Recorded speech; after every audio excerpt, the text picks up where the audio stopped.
Hi everyone, welcome back to the Caistrology channel, and if you're new here, welcome. My name is Cailin, and today we're going to be looking at your October 2025 horoscope. You can watch your horoscope for your ascendant, sun, and moon sign. I do recommend that you watch all three if you've got the time, and this is a tropical Western astrology reading, just by the way. If you're wanting more regular astrological updates from me, then you can follow me on Instagram and or Facebook. It's the same handle, which is simply Caistrology. So a little bit of an update for you. I am going to be traveling for the whole month of October. So that means I'm not going to be available for private one-to-one astrological consultations. And just by the way, I'm a tarot reader as well. So I do offer tarot card readings. I'll be back in November if you're wanting to book in a private reading. So without further ado, let's get into your October horoscope. Hi Leo Sun, Moon and Risings, welcome to your October 2025 horoscope. On the 7th of October, Mercury is going to enter the sign of Scorpio. So that means it's going to be transiting your fourth house until almost the end of the month. So that's until the 29th of October. Mars is already here in your fourth house, and we are going to talk about this a little bit later in the horoscope. But basically, Leo, there's a really strong activation from the 7th of October onwards that relates to your family, your property, and your living situation, plus anything to do with your roots, your heritage, your lineage, and so on and so forth. And, it can also be an emotional time for you as well, like digging deep, getting into things from your childhood and, just navigating potentially complex relationships that you have with family members. Now, also on the 7th of October, we're going to see the full moon in Aries take place at 14 degrees in your ninth house. It's trining you. Yay. Plus, this particular full moon is actually conjunct the fixed star Alpheratz, which is associated with the energies of Jupiter and Venus. And it's very much associated with things like freedom, liberation, plus romance, love, creativity, and intuition as well. So let's just say that this full moon is indicative of there being some kind of victory, some kind of achievement, and some kind of freedom from oppression. And I say that because the ninth house is very much associated with our belief systems. And so the full moon here in the ninth house is like, okay, I'm free from this negative way of thinking. I'm free from this religious dogma that I was raised from. Or I feel free from, feeling like I'm living a hollow existence without any kind of clear path in terms of my vision for my future. Okay, so I'm not, advocating for any particular side of the fence in terms of being an atheist or being religious. It's just like whatever belief system wasn't serving you or that you felt like was negatively impacting you, you can win out over that. Now, the ninth house is also associated with the law. So maybe you are going to get some kind of green light or positive news as it relates to a legal situation. Just remember that this is a general reading. So, you're also going to have to look at the nuances within your own personal birth chart. But in any case, the ninth house is also associated with spirituality. So you could have a spiritual awakening or breakthrough. Plus, the ninth house is very much associated with our own moral code and, let's say, personal code of ethics. So if you have been grappling with some kind of moral dilemma, then perhaps this full moon in your ninth house can help you to disentangle that somehow and make sense of a situation. And I feel like you're going to be at peace with whatever conclusion you reach, if that makes sense. The ninth house is also associated with higher education. So maybe you're getting the green light when it relates to things like education, study. Maybe this is being accepted into some kind of education program, or you're seeing there being some kind of step that's taken as it relates to enrolling in a program. Maybe you're going to step into the role of teacher or mentor yourself. Plus, the ninth house is associated with coaching as well as counseling. So you could be having a breakthrough with a coach, with a counselor, or if you are a coach or a counselor yourself, then maybe you feel like as the person who's in that role, you are seeing some kind of victory being won here. On the 13th or the 14th of October, depending where you live in the world, Venus is going to enter the sign of Libra, which means it's going to be transiting your third house. Plus, Venus is at home in the sign of Libra. It rules the sign of Libra as it does Taurus. So it behaves well, it performs well in Libra, it likes being there. So Venus transiting your third house could indicate that it's a very social time for you between pretty much mid-month through till about the 6th of November. So this could see you enjoying short form education courses, socializing with friends, with co-workers, or within your local community. Also, within the first 24 to 48 hours of Venus entering the sign of Libra, basically we're going to see three pretty exciting aspects taking place. So first of all, we're seeing Venus opposing Neptune in Aries in your ninth house. Maybe that's not so exciting, but Venus is going to form a grand trine with Uranus in Gemini and Pluto in Aquarius. So this represents a grand air trine between your third house, your oh my gosh, I'm going blank.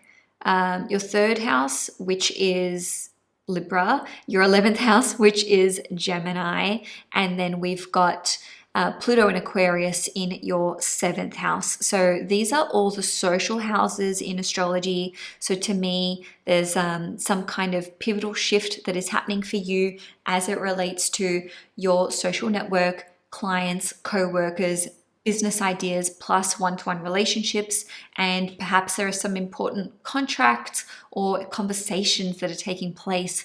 And I repeat, this is especially between the 13th and the 15th or even 16th of October. Okay, so also on the 14th of October, Pluto is going to station direct in Aquarius at 1 degree in your 7th house. Is it a big deal? No. But it's worth mentioning because it may come up for some of you if you are an early degree Leo. Okay, so if you're between 0 degrees Leo and about 2 or even 3 degrees Leo, then this could indicate that there's a very notable or significant shift or even conversation that's being had with you and your significant other, or you and a client, you and a business partner, or even you and your second born child. So that would be around the 14th of October. Even for the rest of you Leos, maybe you'll just notice some kind of shift here because we are seeing that involvement with Venus and Pluto and Neptune in the way of the grand trine. So Pluto direct is like, okay, we're able to move forward in a core relationship, or this could be some kind of long-standing disagreement or not being on the same page with another person that you're meant to be working in a cooperative capacity with, right? So on the 20th of October, Mercury is going to form a conjunction with Mars in Scorpio in your 4th house. Interestingly, Mercury and Mars will form a conjunction 5 times between October 2025 and March 2026, although the other times will be in other signs. In fact, the next one, if I'm not wrong, will be in the sign of Sagittarius next month. I digress. This, dear Leo, is activating a grand water trine, and this will be more impactful and significant than the air trine. Why? It's because this will be longer lasting. So what we're seeing here is Mars and Mercury in your 4th house conjunct, and it is trining Jupiter in Cancer in your 12th house, and it is also trining Saturn in Pisces in your 8th house, and these are all what's called moksha houses. That's a little bit of Vedic astrology for you, even though this is a tropical Western astrology reading. Long story short, the 4th, the 8th, and the 12th are all about striving to achieve spiritual liberation and freedom from emotional suffering.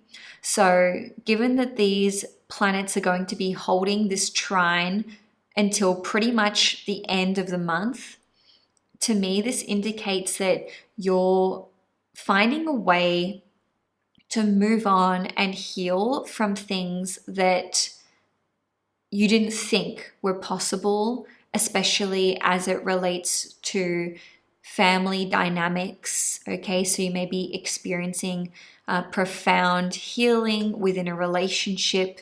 And for others of you, this could be maybe coming across really, really important information about your ancestry and your lineage. And even if it's not about you and your relationship with a family member, maybe you're witnessing someone in your immediate family overcoming some kind of really painful or difficult chapter of their life.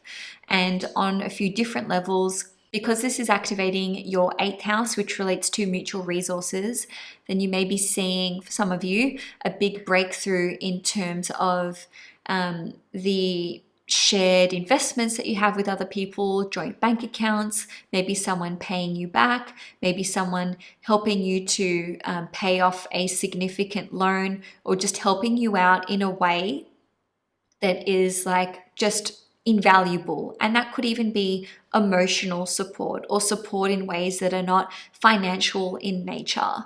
Also, the 8th house is very much associated with blockages and fears and insecurities, whereas the 12th house is, the 8th house and the 12th house have overlap in this department, right? They're both like hidden houses that are associated with secrets and addictions and fears and insecurities. But the 12th house is like a really self-sabotaging house, and where we're sort of like not even aware of what's going on in the 12th house. So to me, there's like some sort of grand understanding for you on a personal level of how things are interconnected as it relates to issues in your family, or troubling things from your childhood, whether that was like traumatic circumstances or something that you felt like you could never get over. And then the 8th house, it's like, okay, I'm seeing now how this has blocked me in terms of my ability to be intimate with another person, or vulnerability, or issues with vulnerability, let's say. It can also help you to overcome issues in a sexual sense as well, because the 8th house is very much connected to that, and Saturn is here in the 8th house. So it's like, okay, I'm overcoming issues as I relate to my own sexuality, or coming to terms with certain things, or previous experiences of a sexual nature, whether that is from former relationships or even some kind of trigger warning, sexual abuse. And on a different, well, it's not a different note, all of these things are interconnected. I hope you're picking up what I'm putting down. So if there's some way in which you feel like you self-sabotage with this activation to Jupiter in your 12th house, then this can see you overcoming that, where it's just like, okay, I have the tools, I have the know-how, I know what I need to do next. There's some kind of support that is coming in for me, whether this is of a spiritual nature, a divine nature, or perhaps even some kind of healthcare practitioner, psychologist, or someone like an astrologer, a tarot reader, maybe doing a past life regression. Like, long story long, Leo, there's something that you are making sense of that has eluded you for a really, really long time. And this is taking place pretty much in like the last third of the month, right? So we can say from about the 20th of October through till the end of the month. So the next day, on the 21st of October, there will be a new moon in Libra at 28 degrees, and this will be occurring in your 3rd house. This particular new moon is actually going to be involved in a T-square. So what's happening here is that the new moon is opposite Chiron in Aries at 24 degrees in your 9th house. and it's also going to be squaring Jupiter in Cancer in your 12th house, also at 24 degrees. Okay, so very tight square there between Jupiter and Chiron. And ultimately, new moons are all about planting the seeds for a new chapter. It's a really great time for manifestation, for calling into being whatever it is that you are wanting to welcome into your life, right? And the third house relates to things like our skill set. It relates to short form education. So think education, short-term education courses, also things like writing, communications pieces. So if you're wanting to like start a podcast, start working on a documentary, if you're wanting to commence a writing project, or even start a social media channel, whether that's YouTube, Instagram, TikTok, like whatever it is. I can't keep track of all of these social media platforms these days, but you know, this could be the beginning of something new that is going to yield really positive results, but also really push you out of your comfort zone. So with that square to Jupiter in your 12th house, maybe this will be an opportunity for you to learn something new. And for others of you, it could be that you are wanting to basically start some kind of new local community thing, right? So this could be a movement, this could be a group within your neighborhood, and also this could be starting a new business, because the third house is one of the business houses in astrology. And for others of you, this could be a family-run business, because 28 degrees is the Cancer degree in astrology. And for others of you, this could be to do with a real estate business, right? So real estate, land, property, and even something to do with the automotive industry. Okay, and I won't get into that here, but you know, I've seen it time and time again. Cancer energy is so associated with the automotive industry. There's a lot of Formula One drivers with Cancer strong in the chart, or that 28 degree point in the chart. Moving on. On the 22nd of October, Neptune is going to re-enter the sign of Pisces. So it's going to be transiting your 8th house for 3 months. So this will be up until the end of, or late January of 2026. Interestingly, Neptune will be at 29 degrees the whole time. Okay, so 29 degrees is the critical anaretic degree in astrology. And on one level, I see this as some kind of crisis that you may need to work through and overcome. But let's not forget that Neptune is involved in a grand trine here, and even after, you know, these planets move out of Scorpio, Neptune's still going to hold its trine with Jupiter in Cancer in your 12th house, which is really positive and beneficial for you. Not to mention Saturn is here as well. So to me, this indicates that between late October and late November next year, you will be working through any issues that you have with things like addictions, vices, issues with being vulnerable, being intimate with another person. This can indicate that you are closing out some kind of debt that you owe to another person. And for others of you, this could indicate that you are looking at severing ties with someone that you have shared mutual resources with. So it's like closing out that chapter, as it may relate to things like child support money, spousal support money, alimony, joint bank accounts, shared investments, if I haven't said that already. And I just want to be real clear here. This is actually closing out a chapter that's been in play since 2011, okay? And that is basically the beginning of the Neptune in Pisces transit. So we're saying goodbye to whatever's been occurring for the last 14 years. Plus, this is Neptune finishing up its cycle through the whole damn zodiac, 165 years. goodbye. So that's super exciting. Got really excited just then, as you can tell, because this is basically seeing us pave the way for a new future, for a new chapter, and I dare say a new era.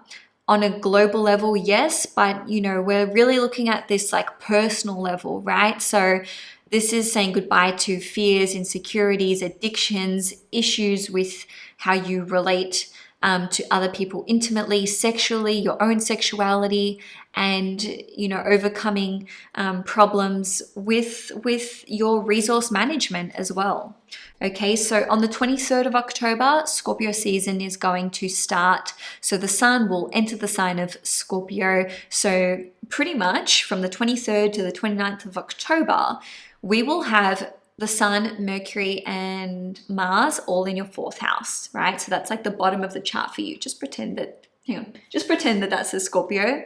Okay, so this means that there's a real focal point for you on family, property, living situation, and honestly, like your heritage, your ancestry, and your lineage. And from the 23rd to the 29th of October, we've got 6 planets in water signs, right? So it's gonna be bloody emotional. Okay, just warning you. And don't worry, on the 29th of October, Mercury is going to enter the sign of Sagittarius, so that can lighten things up with Mercury transiting your 5th house. And I think that that will make a big difference in terms of feeling like, okay, I just went into some kind of emotional vacuum and now things are more lighthearted again. That's not to say that, we're done with that water sign energy. I just think that, my Leos like to keep it bright and exciting and lighthearted and romantic with like a dash of drama. But anyway, Leo, something to bear in mind is that we will very much be in the Mercury retrograde pre-shadow period as we get towards the end of the month, because in November, Mercury is going to retrograde from Sagittarius back through to the sign of Scorpio. Anyway, I hope you enjoyed this horoscope, Leo. If you did, please do me a favor and give this video a thumbs up. If you want to see more content on the channel, please hit the subscribe button. I'm also on Instagram and Facebook if you want to see updates about other astrological activity that's going on in between now and my next video. Okay, Leo, enough from me. Enjoy your month ahead and see you next time.